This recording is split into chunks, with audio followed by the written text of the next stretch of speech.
we leave the Sthula Sharira, and whatever is there in a very rudimentary form, we follow the Sukshma Sharira. But when you are practicing yoga, that is spiritual life. Yoga meaning, it could be mantra yoga, bhakti yoga, anything. You are going into a better dimension and your guru is helping you. The guru helps create a Sukshma Sharira. That is, you have an ordinary Sukshma Sharira. He edits, amends, and he makes it more or less because of the mantra that you are chanting. And that Sukshma Sharira becomes more refined because of the Guru's grace, Guru's Shakti that comes when you get mantra diksha, and the mantra japa that you are doing. It's sort of like puts it all in proper perspective. That is Sukshma Sharira. Okay, thank you so You're much. We can start, Swami. Okay. Okay, so yesterday we talked about Shabari, who on the path of bhakti adored her guru to the extent that she even told Paramatma after having his darshan, she said, "Give me permission to go to my guru's feet." Now we are going to see the opposite of that today, where somebody has a guru and he angers the guru and yet goes to the Paramatma's feet. So first of all, we have to remember we are all beggars, all of us. We are born with nothing. We leave with nothing. Nothing at all. Even our chappals won't come with us. So what do we beg for? From the time we are born, the child starts crying for air. The lungs expand. We are begging for air. Then we are begging for the mother's milk. Then we are beginning to begging so that we will be carried and kept warm so that we can survive. And like this in life, we go on and on and on as beggars. Sometimes we think we have earned something, but actually it is in a sense begging, because you'll see how this particular aspect was learned by this person called Mahabali. So at the end of the story, you will understand this. When long ago, when Yudhishthira was asked a number of questions by a yaksha who was trying to test him to see whether he had jnana. So he was asked, what accompanies a man in death? He didn't say Sukshma Sharira, because Sukshma Sharira is there, it is created anyway, but what accompanies him? Then he said, Dharma alone accompanies a man in death. And what is this Dharma? This Dharma is nothing but the Paramatma. The Paramatma comes with you and the Paramatma goes back with your Sukshma Sharira, provided you have refined your Sukshma Sharira by the grace of the Guru and by doing your japa on a regular basis and trying to live your yama niyama properly so that there is a shuddhi in the chitta. Now what happened was, many of you may know Prahlada, about Prahlada. Otherwise, we'll do it in another class. But Prahlada was a great bhakta of Mahavishnu. And he was harassed by his father in many ways. And eventually, Paramatma came as Narsimha and protected him. So this was Prahlada. Now, Prahlada had a son called Virochana, and Virochana had a son called Mahabali. So Prahlada was Mahabali's grandfather, who was acclaimed as a great bhakta of Hari. So what happened was, one time Mahabali was wanting to fight. A nice man, he was doing everything good for his people. He was not extra avaricious. All he had was a little bit of pride, because he felt that I've got so much. I'm so clever in getting all this. So what did he do? He went to fight with the gods. At that time, the gods were in a better position. Gods meaning the Swamiji, your virtues. voice is very low, Swamiji. Okay, so what do I do for that? Wait, let me see. 5. Can you hear now? Hari Om. Soumya, I can think hear, everyone, but it is very low, Swamiji. others can hear. I think you can increase your this thing volume, Volume, Volume. because audio. mine is Yeah, full volume actually. others can hear. So I guess so Okay, because I can Yeah, hear others okay, can properly. hear. okay, okay. Yeah, we can hear. Okay, So Swamiji. what Mahabali did was he went to fight with the gods. Gods meaning the good thoughts, the virtuous thoughts, the positive thoughts in the universe. So he went, and his only negative thought was pride. Otherwise, he was a good person. So he went and he was defeated by the gods, and all his royal, whatever he had, was taken away by the gods, all his wealth, his power, everything, and he was even killed. Now, at that time, his gurus were the Bhargavas. There were two strains of rishis in India, Bhargava and the Angirasa. The Bhargavas were the people who stuck to the fire sacrifice, and the Angirasas were the people who said people need an Ishta Devata so they can have different god figures. So they had a argument between them, friendly argument, and the Bhargava people said that if we both stay in the same place, we will be creating trouble for the students. They will get confused because both of them knew the truth. So what the Bhargavas did was they went away to what is today Persia, Iran, that area. Some of them came back as Parsis. They followed the Atharvana Veda. Then you had the Angirasas who stayed on in India, and we had many deities and idols for Ishtadevatas. That is just by the side. So the Bhrigu, that is Bhrigu Maharshi, and Bhargavas, that is his disciples were called Bhargavas, of which Shukracharya was one of the descendants of Bhrigu. And Shukracharya was a very great rishi in his own right. And he knew many, many vidyas because they followed the Atharva Veda. Many tantric vidyas. One of them was bringing back people to life. So his disciple was Bali Chakravarti. So what he did was he and the other Brahmanas there, they brought Mahabali back to life. Because of which Bali was very, very grateful to them. So he completely surrendered everything to the Guru. Whatever he had, his kingdom, everything he surrendered. And the Guru was very fond of him. So what he did was he gave him a spiritual power because he did so much seva for his Guru. And because he knew the science of Sanjeevani mantra, which brings you back to life. So having given Mahabali life, and Mahabali was grateful, he surrendered everything to his Guru. And because the Guru was so happy with him, what he did was he gave him a lot of power, extraordinary power, by doing many yajnas for him, giving him a lot of mantras, japas to do. And he, being grateful, used to do all those japas, the penance, everything.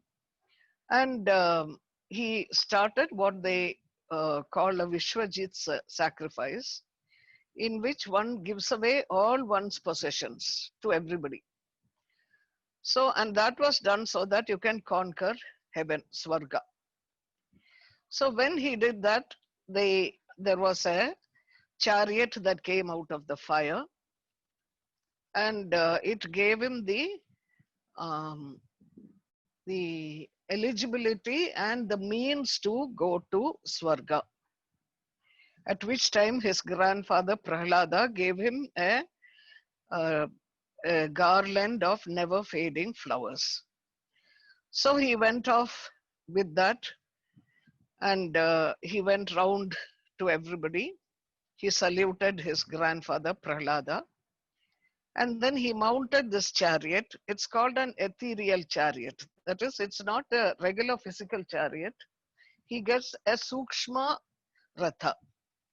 And then he goes with that, and he looks almost like Vishnu because of his penance. And he goes there and he marches against Indra, because Indra is the king, no, the enlightened mind. And having marched against him, he takes over the place. And when he saw the place, it was beautifully done, and they had gates made of crystal, lovely women with unfading beauty, clad in spotless clothes, staff, flags with staff of gems. Everything was very, very beautiful in Indra's palace, because Indra is the enlightened mind. So what happened was, it was like a festive atmosphere there. So when he went to Indra's place, first he could not enter, it's called Amaravati, but then he attacked it from outside and he burst the gate and went inside, took over Indra's palace. And in this situation, the Indra, accompanied by all the gods, went to his guru, that is Brihaspati, and he said, see, this man is so powerful. I don't know how he has become so powerful. I don't think we can ever fight with him and defeat him. How has he become so strong? He asks his guru. He's saying it looks as if he's drinking the whole universe with his mouth and burning the four directions with his eyes. Suddenly he has come like Pralaya. How come this enemy of mine has become so powerful, so formidable? He asks. And Brihaspati, his guru, says to him, his guru, Sukracharya, and all of them, they have their own great spiritual energy. And he has surrendered completely to the guru. And because he has completely surrendered to the guru has given him all his spiritual energy, that is the guru's energy. And because of that, nobody can stand before him, just like nobody can stand before death. So he says, you quit heaven and all of you go out of sight because the time is not right for you. Because time is something that Kala is like a chakra. Sometimes it's good for certain people, sometimes it's not good for certain people. That is why we say, don't do this under such and such a time. It's not very auspicious. Do it in such and such a time. Which these people knew. Shukracharya knew that, and he helped Bali come up. And Brihaspati also knew it, and he said, um, don't stay at all in Swarga, go out and just disperse. And then he said, now Bali is at the height of his power because of the spiritual strength of his guru and the guru's disciples, the Brahmanas. And he says, one day he will insult the same Brahmanas, his gurus, and he will fall down, he'll end up perishing. That is, the gods will change form and they disappear. But he said, now this man is at the height of his power, but one day he's going to insult his guru, and then the guru will curse him and he will fall. Till then, you wait patiently. Then guru gets him to do 100 Ashwamedha yagas to stabilize his position. And while doing it, now what happened was, Kashyapa, the rishi, had two wives. Many wives he had actually, two specific ones. One was Aditi, other one was Diti. Aditi means that which is the non-divided consciousness, where the gods come out. Diti is the divided consciousness. Divided consciousness means for example, if you have one community against another community, one religion against another religion, one language against another language, we end up breaking down our own unity and our own power. Whereas Aditi means where everybody is in union and unity, and so everybody stands by each other and you have a harmonious place. In harmony, there is positivity. So the gods are said to be born of Aditi. And the Daityas or the Danavas, because Kashyapa had another wife called Danu, these Daityas and Dhanavas, that is the negative thinking Rakshasas, were born out of the divided consciousness. They would even fight with each other. So this Kashyapa had, in this story, you will only see Aditi. Kashyapa had gone away to do meditation, and he went to Samadhi. And after 6-7 months of Samadhi, he comes back home. Usually that's what he would do, go for 6 months, come back 6 months. And after getting up and coming from Samadhi, his wife welcomed him at home, but she was looking sad. So he asked her, what's the reason? He doesn't say, are you eating properly? Are you well? No. What he says is, when strangers come to your door unexpectedly, do they return without even you're giving them respect because you're so busy with the duties of your family? Have you sent them away without food or even without a glass of water? Then did you maintain the sacred fires at the proper time and keep it alive? So he says, have you lost touch with anything that you're supposed to do? Because your face shows that your mind is not quite happy. So she says, everything is okay, everything is being done. I've looked after the fires, the strangers, servants, beggars. Everybody has been properly fed and looked after by me. But she says, something has happened. All my children, Aditi, she says, I'm very miserable, very grieving because all my children have disappeared.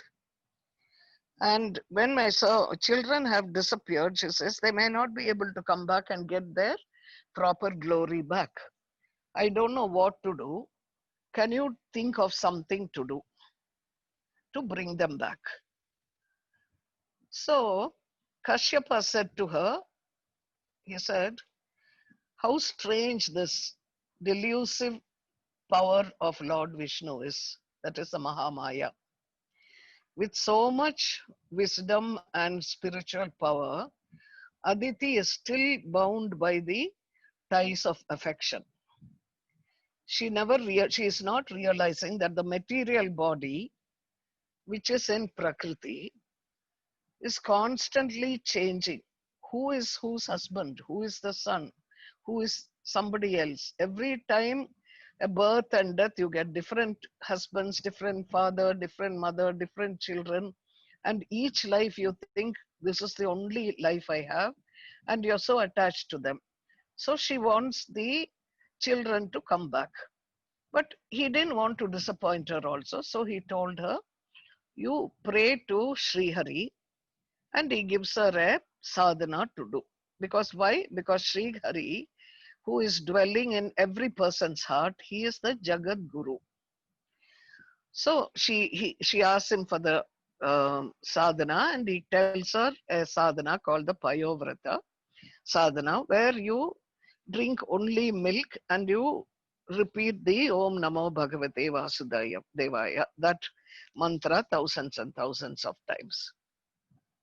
And he says, he gives her the technique and he says, see, technique alone is not enough. It always depends on the Sishyatvam. How sincerely you evoke the divine is what matters, not how well you do the technique.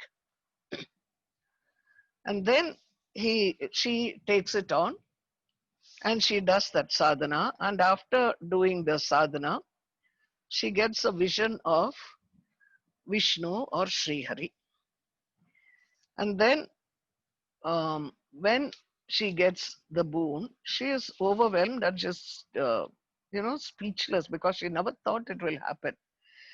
And her eyes started tearing and she didn't know what to say. Her body hair was standing on end, the limbs were shaking because it was very surprising. She never expected it, you see. So when she was looking at him, then he said, I know your desire, mother, he says. Your desire is thoroughly known to me. He says, you're worried about the welfare of your sons, whose wealth has been taken away by the Asuras. And they've been driven away from home. you want to live with your sons when they have got back their glory after defeating the Asura chiefs, isn't it? He says. So she can only nod. Then he tells her, these Asura generals, now you cannot defeat them because this is not your time, this is their time. Besides, they're protected by all these Brahmanas for whom this Muhurta is a good time. So if you go and fight with them, it will not be propitious. You will not win. But at the same time, because you have worshipped me so much, I have to do something for you. It cannot be without phala, fruit. So he says, I will do something. I will be born as a son to you.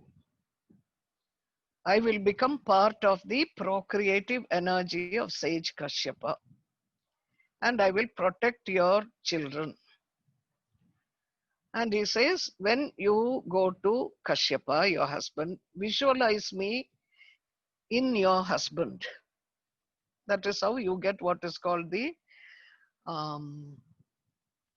immaculate conception.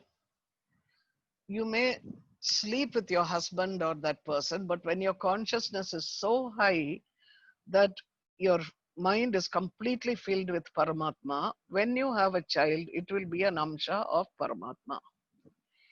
So he tells her this, and he tells her, and then she had the child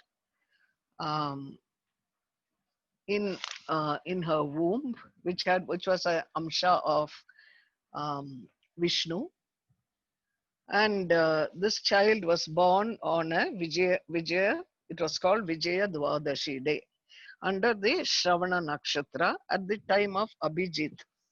Abhijit is a star, a Muhurta time, which is very rare, and when it comes, whatever you do in that time becomes successful. So when he was born itself, he had 4 arms. He carried the what Vishnu carries, such as Shankh, Chakra, Gada, and a lotus. And he had this beautiful flowers as a garland. And at the same time, all the heavens and everything lit up. Then he, having seen this child, that is by his own Maya, he has come out of her womb. And seeing that, Kashyapa himself became quite amazed. Then he saw this one, this God, and he said to himself, in all my samadhi, I saw you as unembodied consciousness. That is, I had the supreme consciousness, but I did not see the body, which you assumed for the sake of the need of Aditi. So he does puja, then that child becomes again like any other child, and he grows up almost immediately, and then he has a Upanayanam.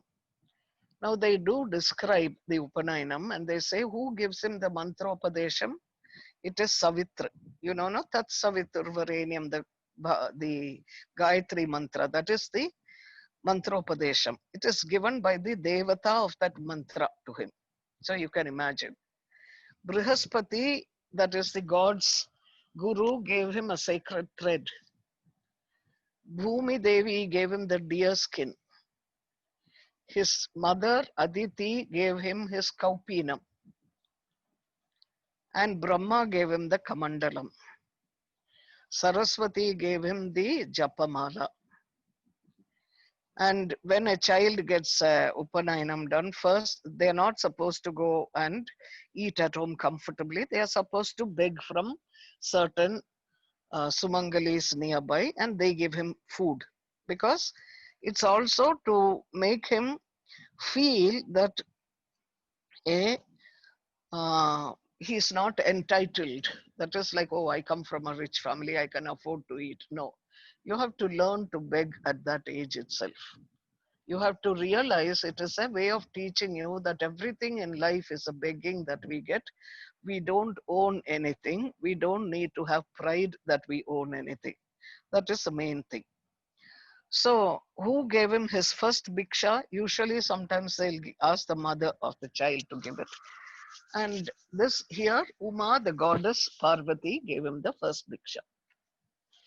And then they all went um, to look at what Mahabali was doing. At this time, Mahabali was on the bank of the Narmada river, and these people had started doing the Ashwamedha Yaga. While they were doing, this boy walks inside. And seeing him, he looked so bright, Tejas, that the priests who were doing the sacrifice and Mahabali himself, the king, wondered, who is this? Is this Agni Devata? Or is it Sanat Kumara coming here to witness?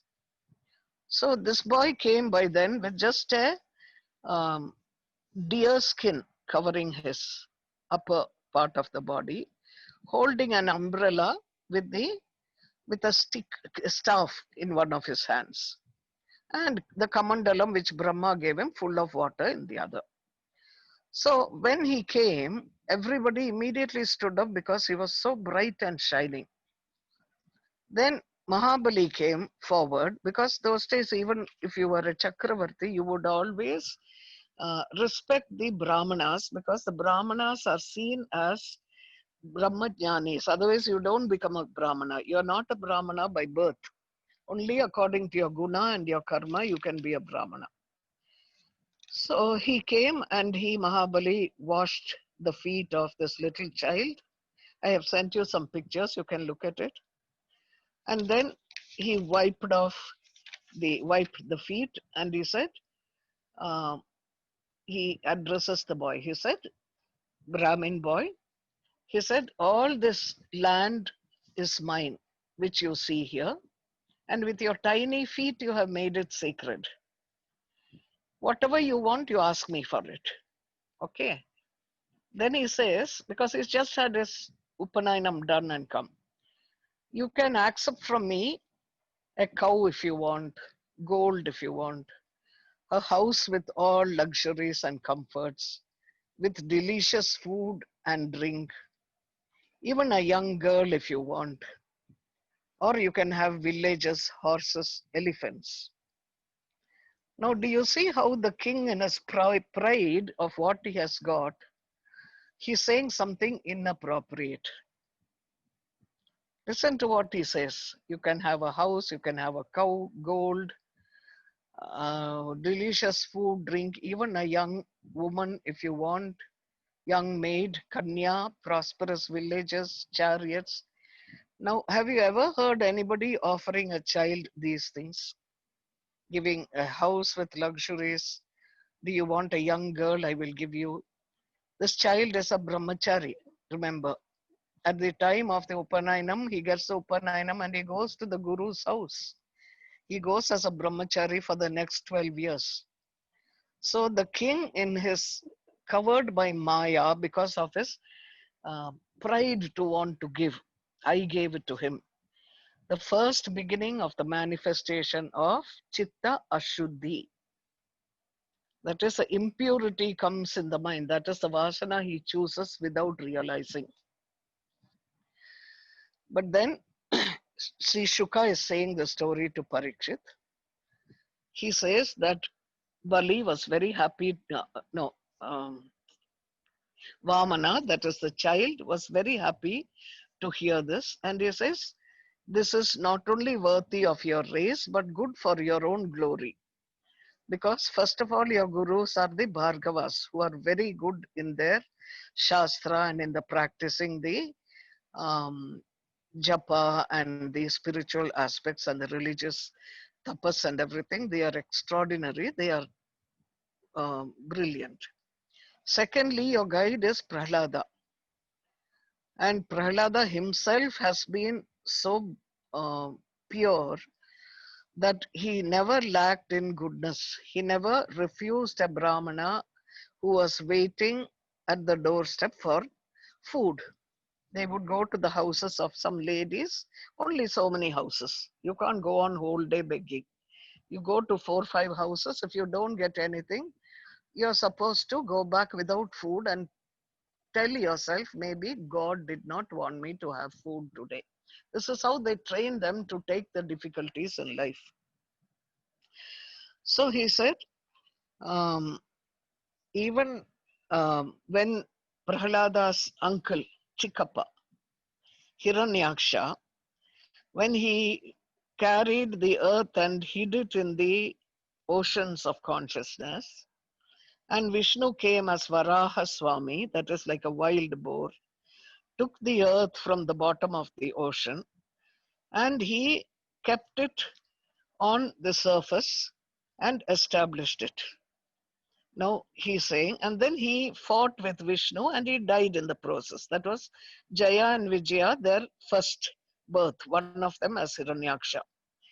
But Mahavishnu, who fought with him as a Varaha, he constantly praised Hiranyaksha's fighting skills and his courage even after he died, because he was so good with it. And to this day, if you do the Varaha mantra, you will get stability in your spiritual practice, because he created stability for the earth consciousness. So then he says, and then Prahlada's father himself, Hiranyakashipu, he went on um, torturing the son so much that at one time when Narasimha came, Narasimha knew that Hiranyakashipu will find him, because he will search everywhere. So he thought to himself, this man is looking outside into the outer world, so he will never look inside. So I will enter his heart and I will hide there.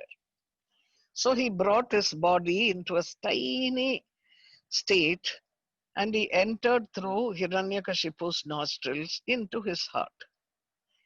And Hiranyakashipu was searching and searching, and he was mad with rage, because wherever he searched, heaven, earth, 7 oceans, he could not find Vishnu anywhere, because Vishnu is sitting inside his heart.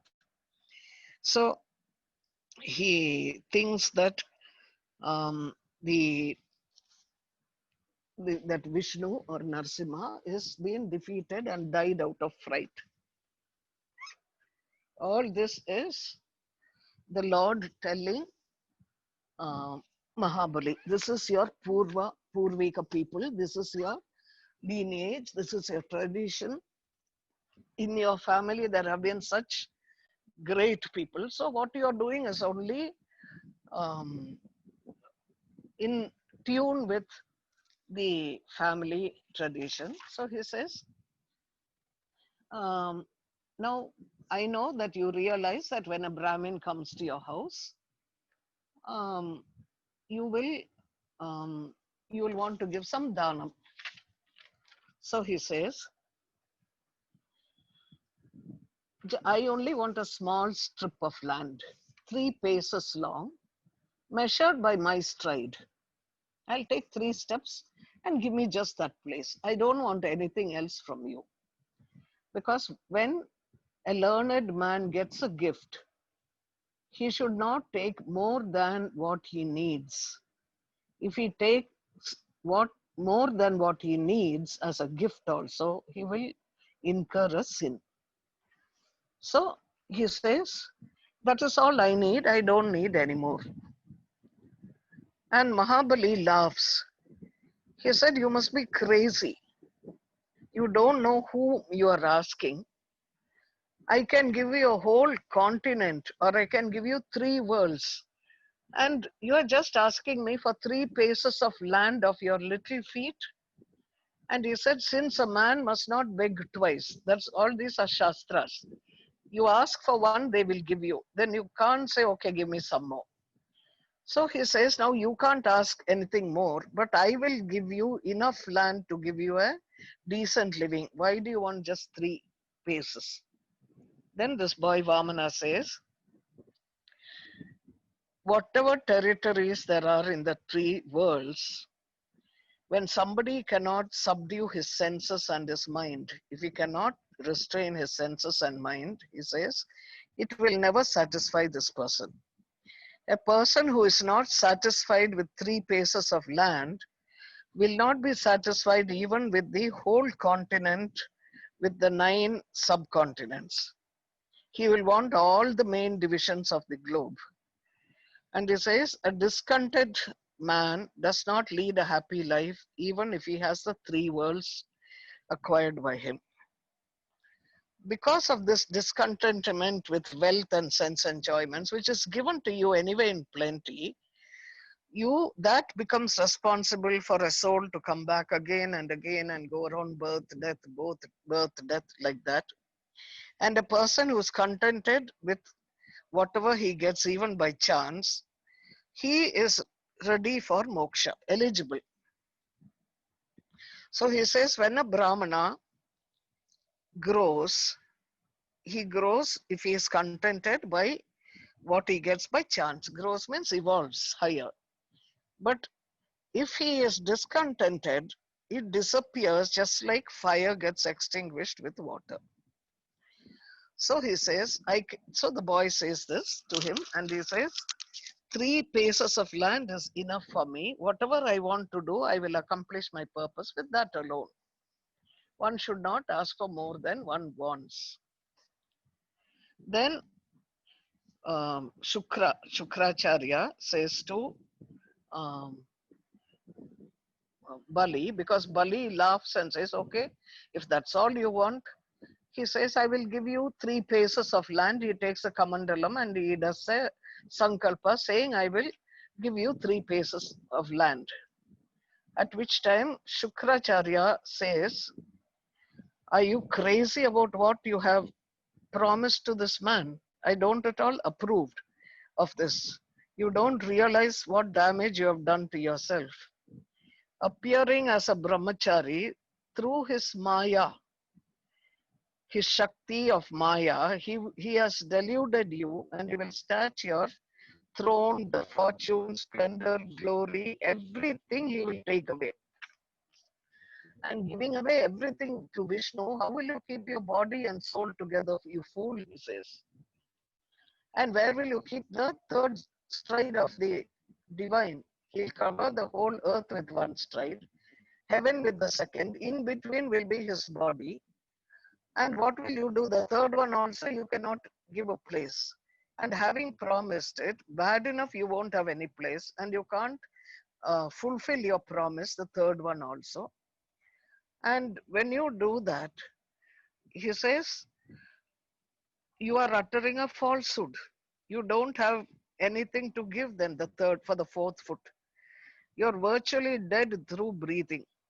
He says, in such a situation, you can always take back what you say, and there is no sin in it, because the Shastra says, you must remember this, because Lakshmana says this to Rama about Dasharatha promising Kaikeyi that Rama will go to the forest.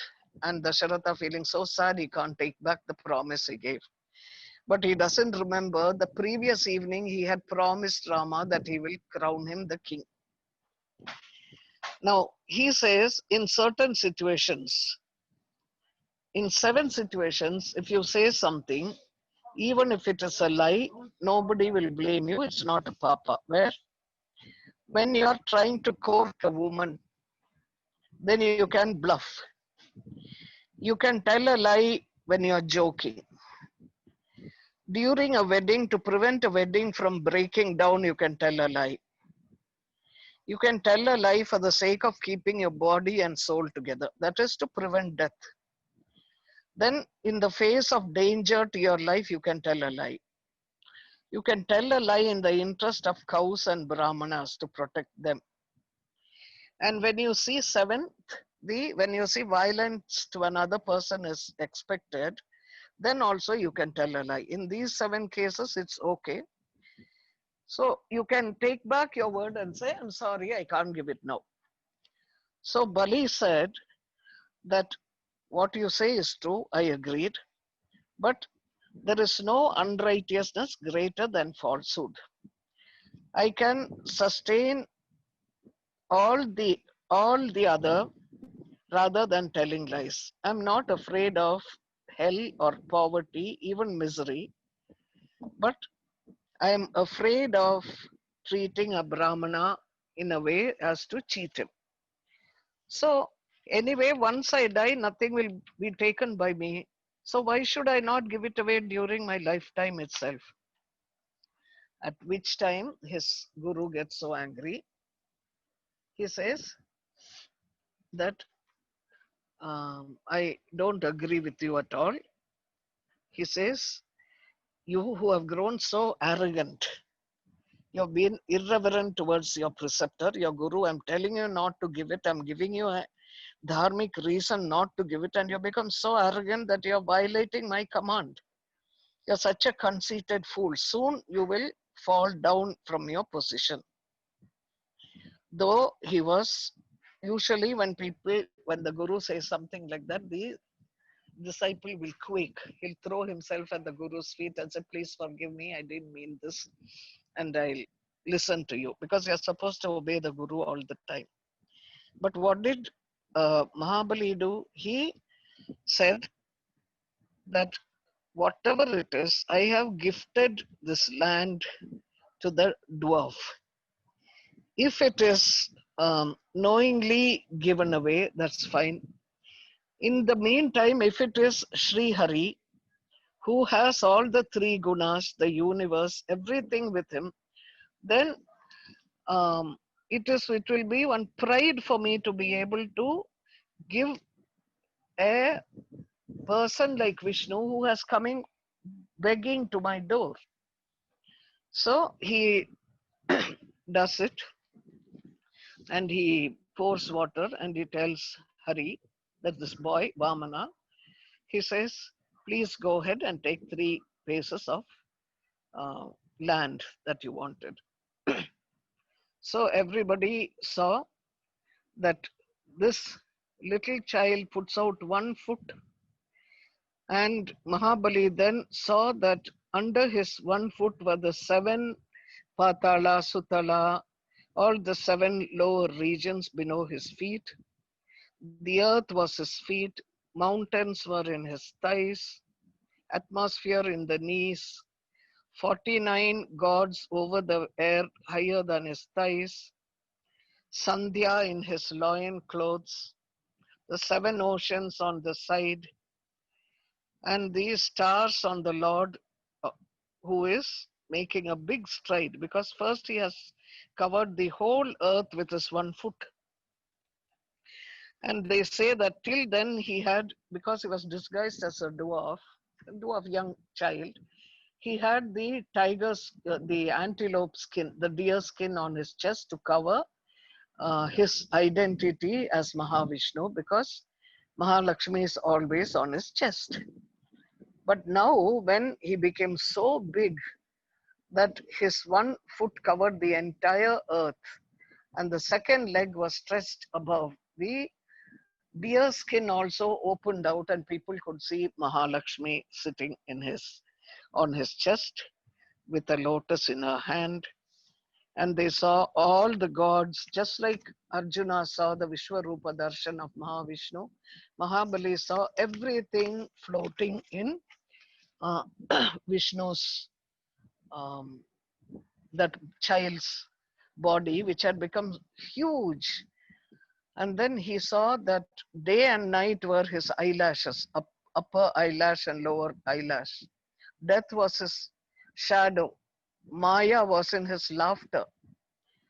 And he saw all the mobile, immobile, the universes, everything was inside this being. And then he saw this being with the feet up. He covered the sky, because the Antariksha was covered with his body. He took a second stride, and he could, heaven was only partly held within that foot, because his feet were so large. There was not even an atom of space left for the third.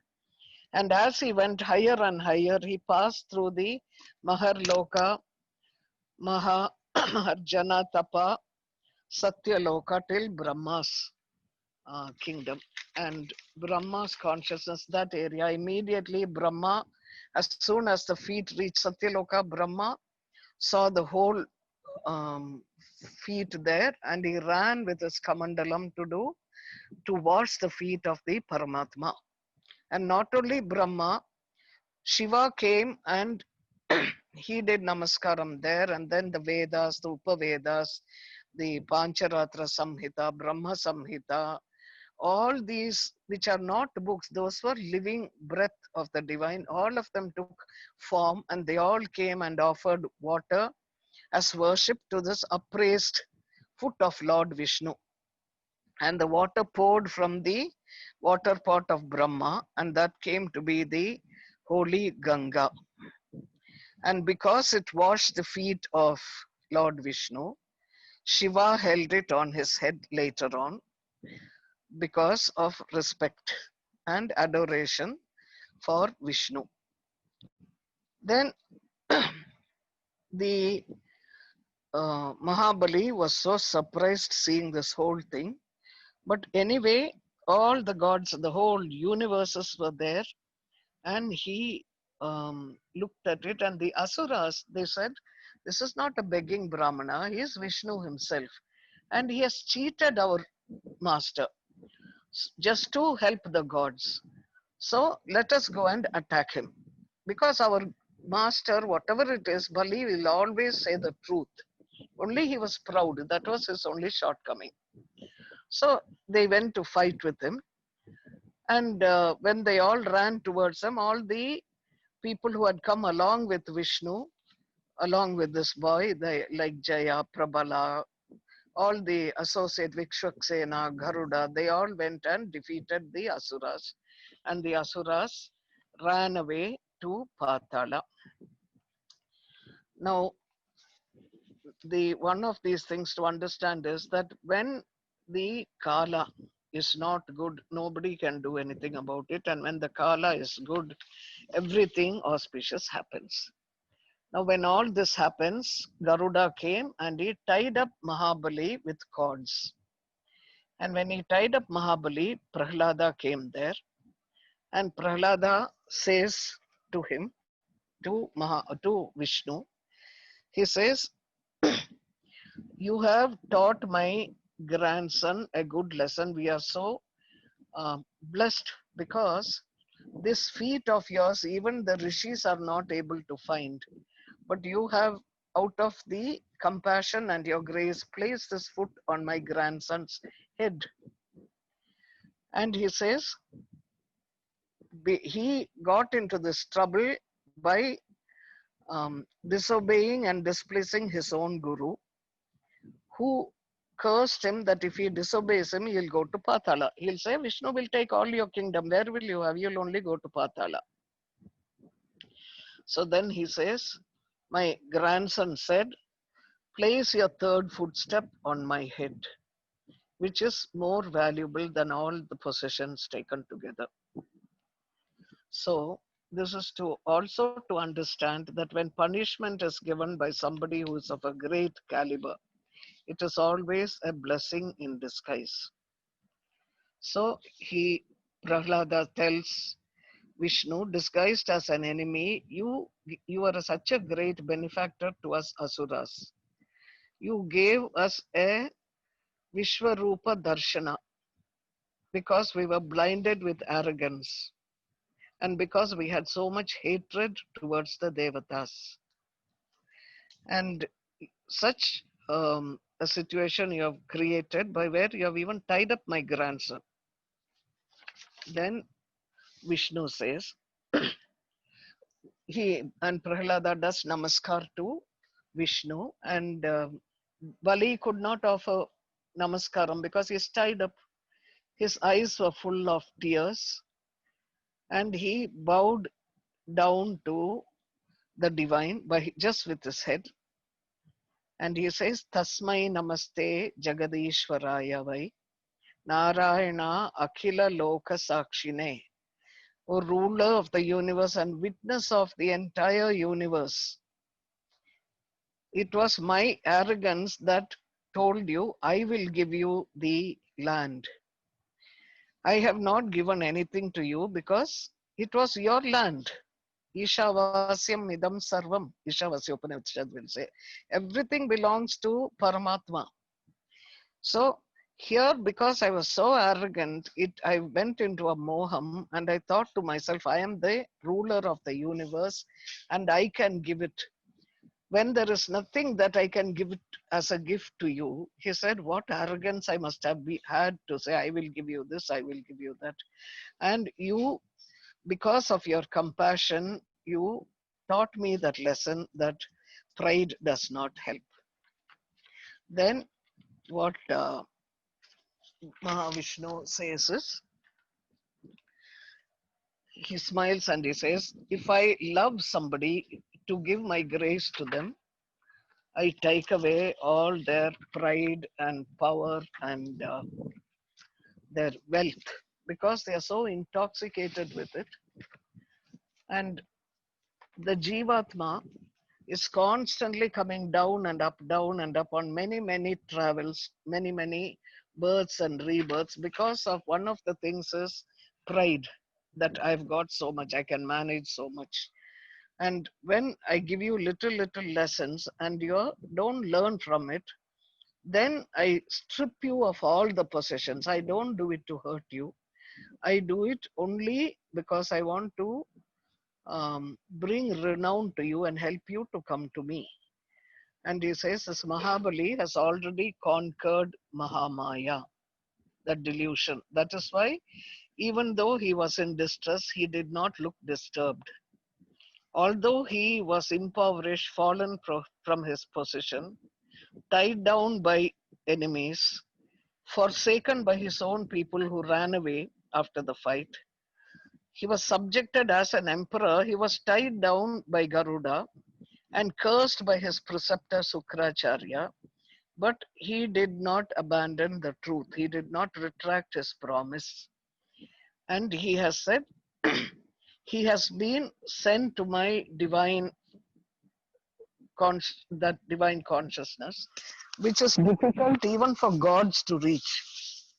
But before he sent there, he will become the Indra under my protection during the Savarni Manvantara. Because he wanted to enjoy the position of Indra, and because of his loyalty to the truth, I will wait and I will make him the Indra of Savarni Manvantara. But till then, he will rule over Sutala. Sutala is a beautiful place in the near Patala where there is no agony, no fatigue, drowsiness, no trouble for anybody who is there. Nobody will be able to overpower you there, he says.